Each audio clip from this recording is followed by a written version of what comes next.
Hydrocarbon. Hydrocarbon का मतलब तो मालूम ही है, compound made up of hydrogen and carbon are hydrocarbon. बेटा हाइड्रोकार्बन में 3 चैप्टर्स आते हैं। कौन कौन से 3 आते हैं? Basically alkane, alkene, alkyne and benzene, 4 हो गए बल्कि।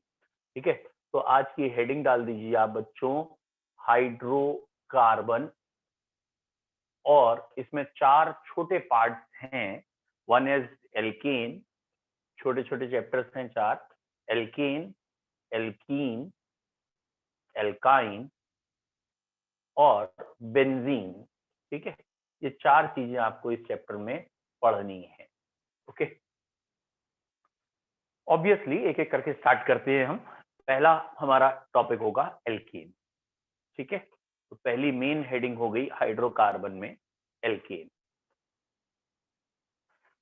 ये आपको आईयूपीएसी में भी पढ़ा है, वैसे ही मालूम है। एल्केन का मतलब सैचुरेटेड हाइड्रोकार्बन, कार्बन कार्बन में सिंगल बॉन्ड होगा, वो एल्केन कहलाएंगे।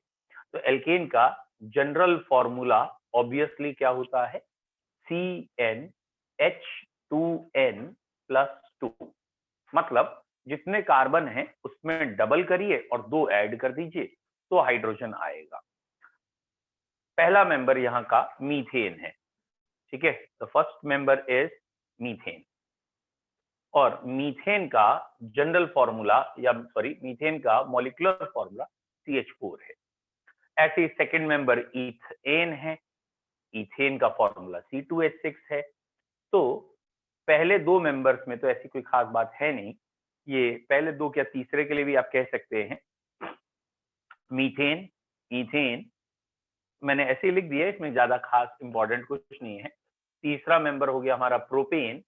ऑब्वियसली मैं अगर ओपन करके लिखूंगा तो ऐसे लिखूंगा, लेकिन प्रोपेन में आप ध्यान से देखेंगे तो 2 तरह की हाइड्रोजन है। ये वाला कार्बन, किनारे वाला कार्बन 1 डिग्री कार्बन होता है, तो ये हाइड्रोजन 1 डिग्री। ये कार्बन 2 डिग्री है, तो 2 डिग्री हाइड्रोजन। तो प्रोपेन में 2 तरह की हाइड्रोजन है, शुरुआत से ध्यान रखें। One is 1 degree, one is 2 degree. ऐसे ही अगला आपका नाम हो गया 4 कार्बन की चेन ब्यूटेन। और 10th स्टैंडर्ड में भी आपने पढ़ा है कि ब्यूटेन के 2 आइसोमर होते हैं।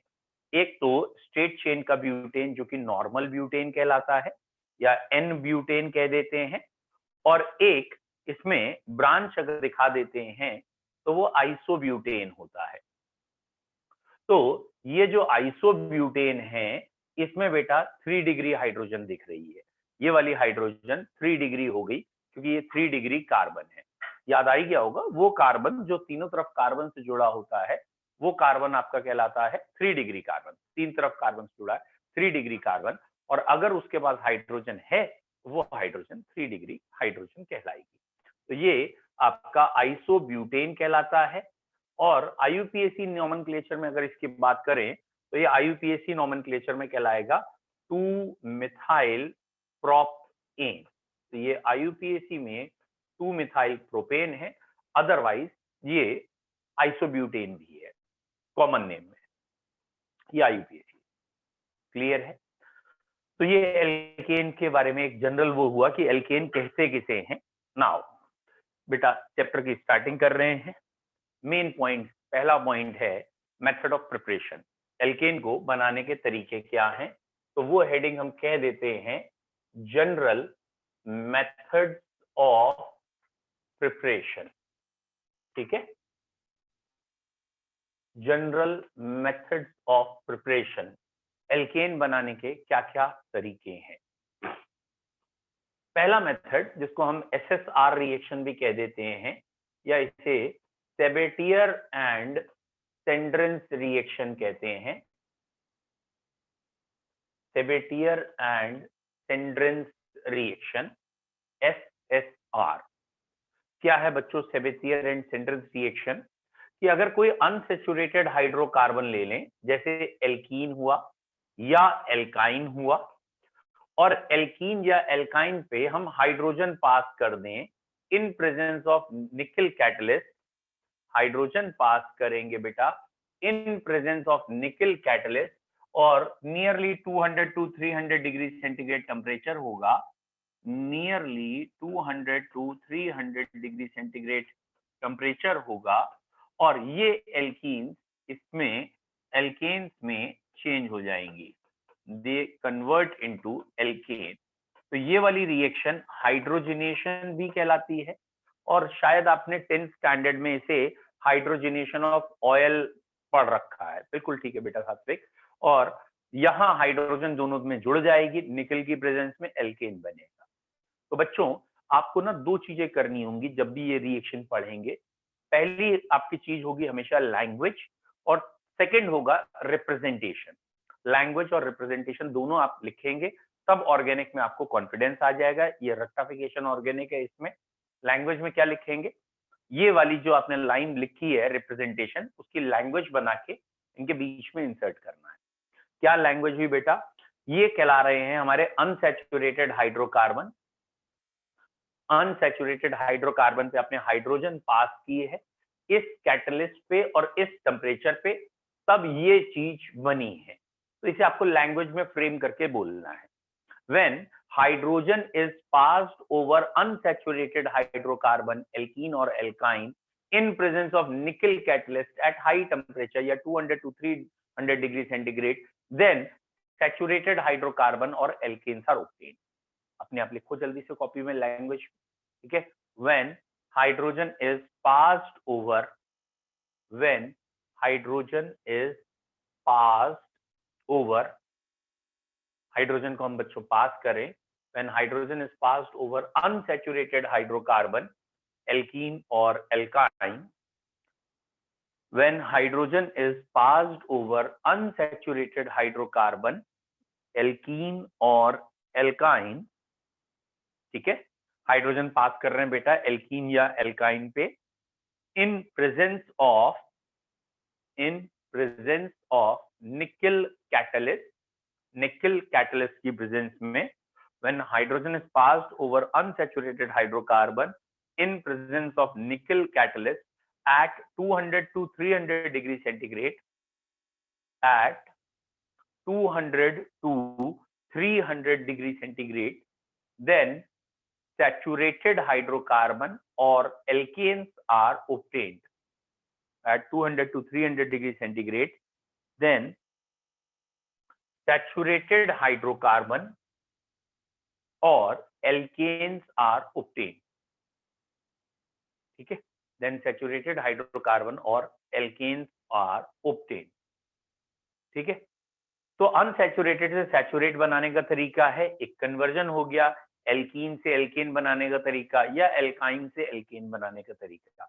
तो बेटा अब जब हम एल्कीन चैप्टर पढ़ाएंगे तो उसकी केमिकल प्रॉपर्टी हो गई है कि एल्कीन में हाइड्रोजन जोड़ते हैं तो एल्कीन बनते हैं।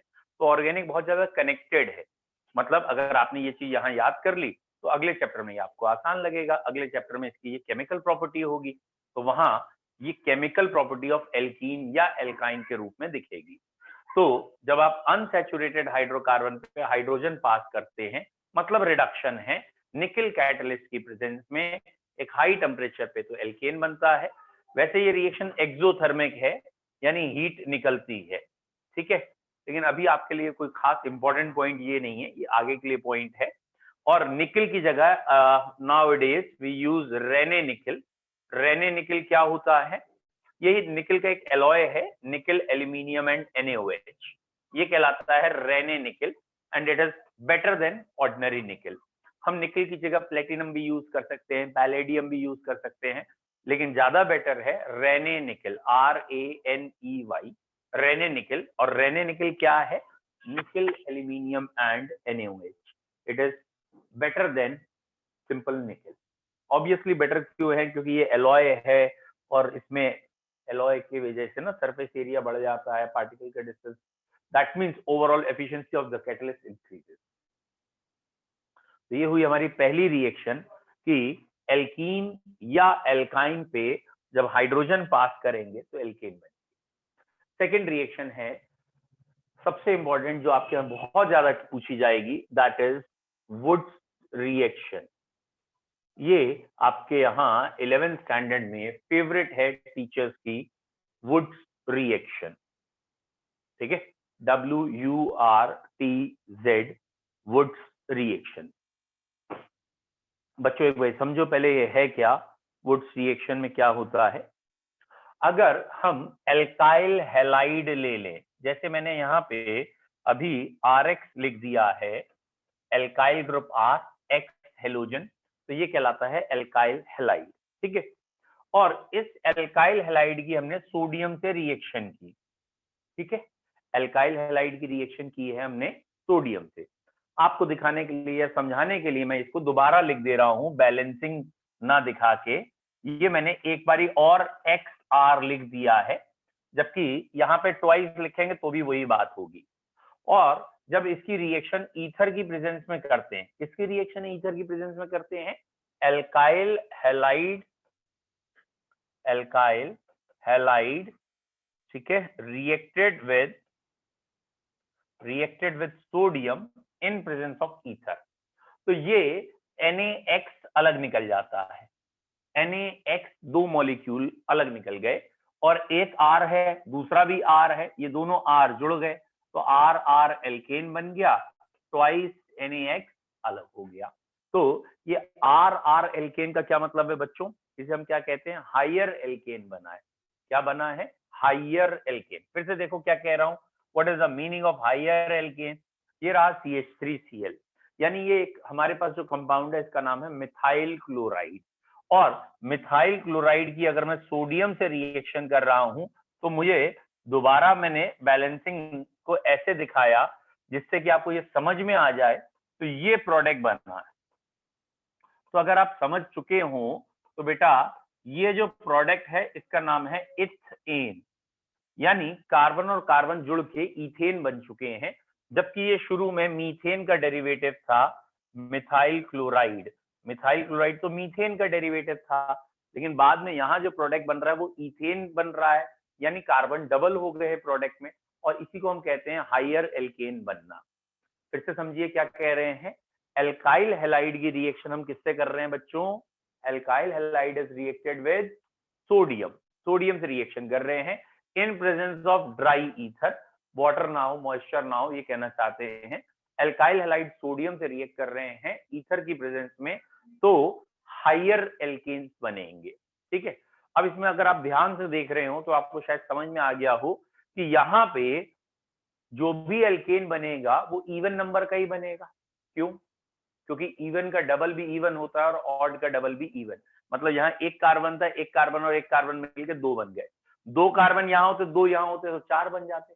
दैट मीन्स ऑड मेंबर बनाना यहाँ के लिए मुश्किल है। इस मेथड से मीथेन नाम की चीज तो बनेगी ही नहीं। मीथेन बेटा क्यों नहीं बनेगा? क्योंकि मीथेन में है एक कार्बन, और इस मेथड का जनरल फॉर्मूला है RR, यानी कम से कम दो कार्बन तो होने चाहिए, R में एक कार्बन, दूसरे R में एक कार्बन, तो दो कार्बन से नीचे का एल्केन नहीं बन सकता, यानी मीथेन तो बन ही नहीं सकता। दूसरा पॉइंट है, यहां ये पॉइंट टीचर्स का सबसे फेवरेट है ऑड मेंबर्स के लिए। यहाँ ऑड मेंबर्स के लिए सुटेबल तरीका नहीं माना जाता, या ये तरीका ऑड मेंबर्स के लिए सुटेबल नहीं है। क्यों नहीं है भैया सुटेबल? क्योंकि अगर तुम्हें ऑड मेंबर्स बनाने हैं तो एक तरफ तुम्हें C2H5 चाहिए, एक तरफ CH3। भैया प्रोपेन में एक तरफ दो कार्बन, एक तरफ एक कार्बन हो। दैट मीन्स जब ये प्रोपेन बना रहे होंगे तो एक एल्काइल हैलाइड इन्हें C2H5 लेना पड़ेगा, और एक एल्काइल हैलाइड इन्हें CH3 लेना पड़ेगा, है ना। तभी तो आप सोडियम से रिएक्शन करके प्रोपेन बना के दिखा सकते हो कि यहां से C2H5 आया, यहां से CH3। समझ में आ रहा है? तो अगर आप दो डिफरेंट एल्काइल हैलाइड लेते हो और ईथर में डालते हो तो भैया क्या गारंटी है ये दोनों आपस में रिएक्ट करेंगे? नहीं आया समझ में? ये कह रहा हूं, ये रहा प्रैक्टिकली ईथर। ईथर एक मीडियम है, इसके अंदर रिएक्शन होगी। ये आपने ऐड किया एल्काइल हैलाइड या मिथाइल क्लोराइड, और फिर आपने दूसरा वाला भी ऐड कर दिया, तो यहाँ मिथाइल क्लोराइड उठा के डाला, इथाइल क्लोराइड उठा के डाला, और सोडियम डाल दिया, तो प्रोडक्ट बनने लगा, ठीक है। क्या गारंटी है कि ये दोनों ही आपस में टकरा के प्रोडक्ट बनाएंगे? यहाँ तो लाखों करोड़ों अरबों मॉलिक्यूल आपने डाल दिए ना भाई, आपको मालूम है ना एक मोल में तो 6.02 इंटू 10⁻23 पार्टिकल्स, यानी बहुत ज्यादा होते हैं।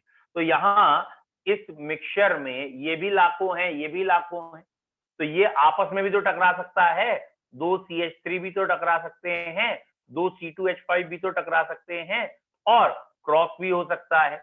और ये जो बना है मिक्सचर, ये मिक्सचर इन 3 गैसेस का मिक्सचर बनता है यहां से, और ये तीनों के तीनों ऑलमोस्ट सेम बॉइलिंग पॉइंट के हैं, और अगर ये सेम बॉइलिंग पॉइंट के हैं तो सेपरेट करना मुश्किल है, it is difficult to separate. और इसलिए हम कहते हैं this method is not suitable for odd member या अनसिमेट्रिकल मेंबर। तो मैं ये नहीं कह रहा हूं कि ऑड मेंबर नहीं बनेंगे, ऑड मेंबर बनेंगे, लेकिन उनके लिए अच्छा तरीका नहीं है, क्योंकि जब ऑड मेंबर बनते हैं तो साथ में और भी मेंबर बन जाते हैं और सेपरेट करना मुश्किल हो जाता है। Therefore, this method is not suitable for odd member. Starting से समझते हैं। हेडिंग का नाम है वुड्स रिएक्शन, ठीक है, दोबारा से लिख रहा हूं बेटा, heading is WURTZ, Wurtz reaction. क्या होती है वुड्स रिएक्शन बच्चों? तो पहले आप लैंग्वेज में लिखेंगे, when alkyl halide, जिसे आप हेलो एल्केन कहते हैं IUPAC नेम में, when alkyl halide और halo alkane is reacted with, इसको रिएक्शन कर दिए बेटा, is reacted in dry ether, in dry ether, reaction करेंगे ड्राई ईथर की प्रेजेंस में, reacted with sodium in dry ether, then higher alkanes are obtained, then higher alkanes are obtained। तो जब alkyl halide की sodium से reaction करते हैं dry ether की प्रेजेंस में, then higher alkanes are obtained. ये रहा बेटा एल्काइल हैलाइड, ये रहा सोडियम, और चाहें तो आप यहाँ ट्वाइस लिख सकते हैं, कोई दिक्कत नहीं है कि आपने यहाँ 2 लिख दिया, यहाँ 2 लिख दिया, एक ही बात है, क्योंकि ये तो बैलेंसिंग है, और यहाँ एरो पे ईथर लिख दिया, और ये वाले दोनों एक साथ बना दीजिए और ये NaCl अलग कर दीजिए। तो ये हो गया आपका एल्काइल हैलाइड की सोडियम से रिएक्शन ड्राई ईथर की प्रेजेंस में, और प्रोडक्ट बन गए हायर एल्केन, हायर एल्केन बनेंगे। तो when alkyl halide is reacted with sodium in presence of dry ether, then higher alkanes obtained. ये एक एग्जांपल हो गया, एक और लिख लेते हैं। मान लीजिए मैंने कहा है C2H5Cl है बच्चों, और C2H5Cl की रिएक्शन सोडियम से की है, और सोडियम से जब हम कर रहे हैं तो ये प्रोडक्ट बन जाएगा C2H5 इधर, और जहां से Cl हटी है वहीं से C2H5 फिर जुड़ गया है, और ये ट्वाइस NaCl। तो ये फिलहाल ब्यूटेन बन गया है, दुगने मेंबर का बना है, तो ब्यूटेन हमें मिला है। बच्चों एक क्वेश्चन अब आप करके दिखाइए, जिससे मुझे पता लगेगा कि आप ध्यान दे रहे हैं, पढ़ रहे हैं या नहीं पढ़ रहे, इसलिए ठीक है। तो मेरा क्वेश्चन है 2 क्लोरोप्रोपेन, और मैंने जानबूझ के लैंग्वेज में दिया है, 2 chloropropane reacted with sodium in dry ether. 2 chloropropane reacted with sodium and dry ether give IUPAC name, IUPAC की प्रैक्टिस हो जाएगी, give IUPAC name of product formed। बेटा जो प्रोडक्ट बना है उसका IUPAC नेम बतलाइए, ठीक है। 2 chloropropane reacted with sodium in dry ether, simple भाषा में कहना चाहते हैं 2 क्लोरोप्रोपेन की वुड्स रिएक्शन करो और मुझे प्रोडक्ट जो बने उसका IUPAC नाम बताओ। 2 chloropropane reacted with sodium in dry ether, then give IUPAC name of the product obtained। जो प्रोडक्ट बनेगा बच्चों उसका IUPAC नेम बताइए, करिए बेटा।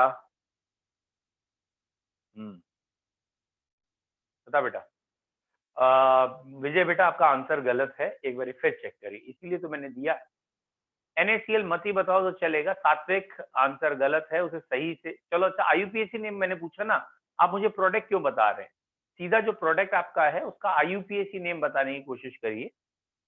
आपने जो प्रोडक्ट बनाया है, जैसे अभी विजय ने अपना जो भी नाम बनाया, नाम बनाया, ये नहीं लिखा कि फॉर्मूला क्या आया, तो IUPAC नेम बताइए। देखिए बच्चों अभी तक 2 बच्चों ने आंसर दिया है, मुझे 3, तीनों का ही गलत है, बड़ी शर्मनाक बात है, ठीक है। अब देखिए क्यों आपका आंसर गलत है और क्या आप लोग गलती कर रहे हैं। ठीक है, हाँ बेटा, इसको ये है आपके two chloropropane. This compound is two chloropropane. अब आपको अगर समझ में आया, सात्विक आंसर गलत है। और जब आप इसकी सोडियम से रिएक्शन करेंगे तो इसीलिए तो दोबारा लिखा जाता है कि आपको जरा आसानी से समझ में आए क्या अलग होगा और कहां से जुड़ेगा। ये बेटा ट्वाइस NaCl अलग होगा, और अगर आपको समझ में आया है तो ये यहां से जुड़ेगा। ये बात सत्य है कि प्रोडक्ट में 6 कार्बन है, लेकिन ये बात सत्य नहीं है कि 6 के 6 कार्बन स्ट्रेट चेन में। बिल्कुल सही वंशिका बेटा, इसका IUPAC नेम है 2,3 डाइमिथाइल ब्यूटेन। बिल्कुल सही, एक बच्चे का आंसर खाली सही आया वंशिका का, 2,3 dimethyl butane. This is the correct name, IUPAC name. तो ये बात तो सही थी कि 3 कार्बन था तो दुगने होकर 6 कार्बन बनने थे, तो यहाँ पे भी प्रोडक्ट में 6 ही कार्बन है। लेकिन जरा गौर फरमाएं कि आपको कहां से Cl हटा के कहां जोड़ना है एल्काइल ग्रुप। तो आपको ये ध्यान रखना है, ये Cl इस कार्बन का हट रहा है, ऐसे यहां जो Cl हटा है इस कार्बन का हटा है, तो ये दोनों ही कार्बन आपस में एक तरीके से कंबाइन हो गए हैं और प्रोडक्ट बना लिया है। बोलो क्लियर है? अब तो समझ में आना चाहिए। आ गया 1 टाइप कर दो। Very good Vanshika. चलो एक और, चलिए नोट करके बेटा 2-4 पॉइंट लिख लीजिए इस रिएक्शन के। इस रिएक्शन का नोट करके पॉइंट लिखेंगे। पहला पॉइंट जो सबसे ज्यादा आपके यहाँ पूछा जाता है, मैं वहीं से शुरू करूंगा। पहला point, this method is not suitable. बेटा अभी और 2-3 क्वेश्चन करेंगे सात्विक, आप चिंता ना करें। This method is not suitable for, ये मेथड सुटेबल नहीं है किसके लिए? This method is not suitable for odd and unsymmetrical members. ये मेथड सुटेबल नहीं है ऑड और अनसिमेट्रिकल मेंबर्स के लिए। This method is not suitable for odd and unsymmetrical members. बेटा क्यों सुटेबल नहीं है? क्यों सुटेबल नहीं है? This method is not suitable for odd and unsymmetrical member as they are formed in mixtures, क्योंकि वो mixtures में बनते हैं, as they are formed in mixture. This method is not suitable for odd and unsymmetrical member as they are formed in mixtures, क्योंकि वो mixtures में बनेंगे, and due to almost similar boiling point, क्योंकि इनका boiling point लगभग एक जैसा होता है, due to almost similar boiling point it is difficult to separate. Due to almost similar boiling point it is difficult to separate. लगभग एक जैसा बॉइलिंग पॉइंट है और इसलिए इन्हें सेपरेट करना मुश्किल है। ये मिक्सचर में क्यों बने हैं बच्चों? क्योंकि 2 डिफरेंट टाइप के आपने अल्काइल हैलाइड लिए होंगे, और 2 डिफरेंट टाइप के अल्काइल हैलाइड जब रिएक्ट करेंगे तो 3 प्रोडक्ट बन जाएंगे, और 3 प्रोडक्ट को बनाना मुश्किल है, सॉरी 3 प्रोडक्ट को सेपरेट करना मुश्किल है। नेक्स्ट पॉइंट नोट करके लिख लीजिए एक और, methane can not be prepared by this method. Methane तो बनाया ही नहीं जा सकता। Methane can not prepared by this method. Methane तो बन ही नहीं सकता, ठीक है। Methane can not be prepared by this method, क्योंकि मीथेन में एक कार्बन है, एक कार्बन तो बनेगा ही नहीं, ठीक है। अगला पॉइंट लिखें, this method is used to ascend the series. This method is used to ascend the series. आपको मतलब समझ में आ ही गया होगा असेंड द सीरीज का क्या मतलब है, कि हमने शुरू में मीथेन का डेरिवेटिव लिया और बाद में इथेन बन गया, शुरू में इथाइल क्लोराइड लिया बाद में ब्यूटेन बन गया, मतलब बाद का प्रोडक्ट दुगना हो रहा था या बढ़ रहा था, तो इसे कहते हैं असेंड द सीरीज। तो वुड्स रिएक्शन का यूज हम करते हैं सीरीज को असेंड करने के लिए। This method is used to ascend the series. Dry ether act as solvent. यहाँ ड्राई ईथर क्या है? एक मीडियम है या सॉल्वेंट है? Dry ether act as solvent. Dry ether इस रिएक्शन में एक सॉल्वेंट की तरह काम करता है। Dry ether act as solvent, ठीक है, क्लियर है? इससे ज्यादा पॉइंट्स की अभी 11th स्टैंडर्ड में जरूरत नहीं है। जैसे अगर हम कभी कभी कहें इस रिएक्शन में एल्कीन भी बन जाती है, तो वो अभी आपको जरूरत नहीं है, क्यों बनती है एल्कीन क्या है। थोड़ा सा और आगे पढ़ाई बढ़ेगी तो समझ में आएगा कि जहां जहां सब्स्टिट्यूशन होता है वहां एलिमिनेशन हो सकता है, तो यहाँ एल्कीन भी बन सकती है, लेकिन टर्शियरी एल्काइल हो तो ये सिर्फ कॉम्पिटिशन में आएगा, अभी आपके लिए नहीं है। बेटा अगला पॉइंट, वुड्स रिएक्शन का ही नाम है Frankland reaction.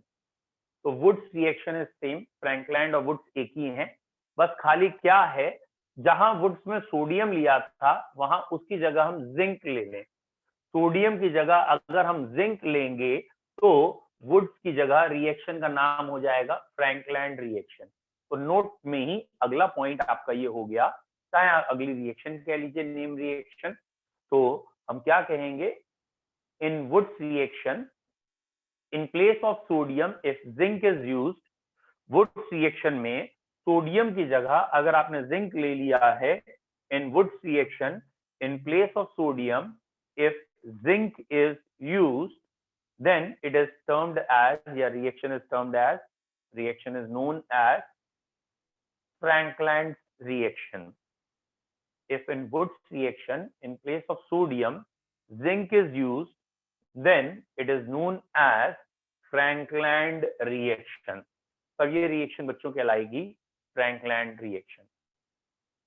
If in Woods reaction in place of sodium zinc is used, then this reaction is named as Frankland reaction. बोलो बच्चों, क्लियर है वुड्स फ्रैंकलैंड? ठीक है। अच्छा, अब कई कहते हैं क्या ईथर यहाँ लें ना लें, ठीक है चलेगा बेटा। क्यों? क्योंकि वुड्स रिएक्शन में ना सोडियम था और सोडियम एयर से वाटर से सबसे रिएक्ट कर लेता है, तो ड्राई होना जरूरी है और एयर वेयर ना आए कांटेक्ट में, इसीलिए हम वहां ईथर मीडियम की तरह लेते हैं, क्योंकि ईथर से सोडियम रिएक्ट नहीं करेगा, फिर वो जो अपना काम है वही करेगा। यहाँ जिंक है, जिंक में ईथर मीडियम की जरूरत नहीं है, लिया है तो अच्छी बात है, नहीं लिया तो कोई दिक्कत नहीं। नेक्स्ट, वुड्स और फ्रैंकलैंड दोनों क्लियर है। बेटा मैं तीसरी रिएक्शन ये आपको बता रहा हूं, लेकिन ये तीसरी रिएक्शन कंपटीशन में ज्यादा आती है, 11th-12th स्टैंडर्ड में कम टीचर फोकस करते हैं, या इसका नाम है कोरे हाउस रिएक्शन। कोरे हाउस रिएक्शन जो है ना वुड्स फ्रैंकलैंड का ही बड़ा भाई है। इसमें क्या है, एक एल्काइल हैलाइड लें, इसकी रिएक्शन हम लिथियम से करते हैं पहले स्टेप में, दूसरे स्टेप में इसकी रिएक्शन कॉपर आयोडाइड से करते हैं, पहले स्टेप में लिथियम से, दूसरे स्टेप में कॉपर आयोडाइड से, और फिर तीसरे स्टेप में एक और एल्काइल ग्रुप से या एल्काइल हैलाइड से। तो 3 स्टेप हुए, पहले लिथियम से हुआ, फिर कॉपर आयोडाइड से, फिर एक और एल्काइल हैलाइड से, और यहाँ R यानी एक अनसिमेट्रिकल मेंबर भी आसानी से बन जाता है विदाउट इन मिक्सचर। तो Corey House reaction in Wurtz और फ्रैंकलैंड का एक तरीके से एक्सटेंशन है। वुड्स रिएक्शन में एल्काइल हैलाइड अगर 2 डिफरेंट लेते थे तो प्रोडक्ट बनता था 3 का मिक्सचर, और जिसे सेपरेट करना था मुश्किल। और कोरे हाउस रिएक्शन में जब एल्काइल हैलाइड की रिएक्शन लिथियम और कॉपर आयोडाइड से करने के बाद दूसरे एल्काइल हैलाइड से करते हैं तो सिर्फ R बनता है, कोई मिक्सचर नहीं बनता। कहने का मतलब अगर प्रोपेन बनाना है तो मिथाइल क्लोराइड की रिएक्शन आप लिथियम से पहले करें, फिर कॉपर आयोडाइड से करें, और उसके बाद इथाइल क्लोराइड से कर दीजिए। तो ये मिथाइल और ये इथाइल मिलके प्रोपेन बना देंगे बिना किसी मिक्सचर के। तो अगला पॉइंट चाहे आप लिखें या ना लिखें चलेगा, क्योंकि ये थोड़ा हायर लेवल का क्वेश्चन है। कोरे हाउस रिएक्शन, हेडिंग का नाम है कोरे हाउस रिएक्शन। लैंग्वेज बोल रहा हूं पहले मैं। when alkyl halide is reacted with lithium followed by copper iodide and other alkyl halide, lithium, copper iodide and other alkyl halide, when alkyl halide is reacted with lithium, copper iodide and other alkyl halide, then higher alkane obtained, बेटा carbon तो बढ़ ही गए, 2 carbon जुड़ गए हैं, इसलिए higher शब्द use करेंगे। हायर एल्केन obtained, ठीक है, फिर लिखेंगे नोट में by this method both symmetrical and unsymmetrical, जिसे कुछ लोग odd even कह देते हैं, बात एक ही है, both symmetrical and unsymmetrical alkanes can be obtained. Both symmetrical and unsymmetrical alkanes can be obtained. मतलब इस मेथड से अनसिमेट्रिकल बनाने के लिए कोई रिस्ट्रिक्शन या परेशानी नहीं है, अनसिमेट्रिकल भी बन सकते हैं। ठीक है बच्चों, ठीक है। तो अब आपको वैसे तो हम दो ही मेथड कहेंगे आज हुए हैं, एक हुआ है एल्कीन से या एल्काइन से कह लीजिए, और एल्कीन या एल्काइन की सोडियम से रिएक्शन, सॉरी हाइड्रोजन से रिएक्शन की थी निकल की प्रेजेंस में, तो एल्केन बने थे। तो एल्कीन और alkyne reacted with hydrogen in presence of nickel, then alkanes are obtained. और दूसरी रिएक्शन आपने पढ़ी, दैट इज एल्काइल हैलाइड से हायर एल्केन बनाने की। एल्काइल हैलाइड की सोडियम से करेंगे तो वुड्स रिएक्शन, जिंक से करेंगे तो Frankland reaction, lithium copper iodide and other alkyl halide से करेंगे तो कोरेहाउस रिएक्शन। क्लियर है? यहां तक समझ में आ गया तो 1 टाइप करो जल्दी से।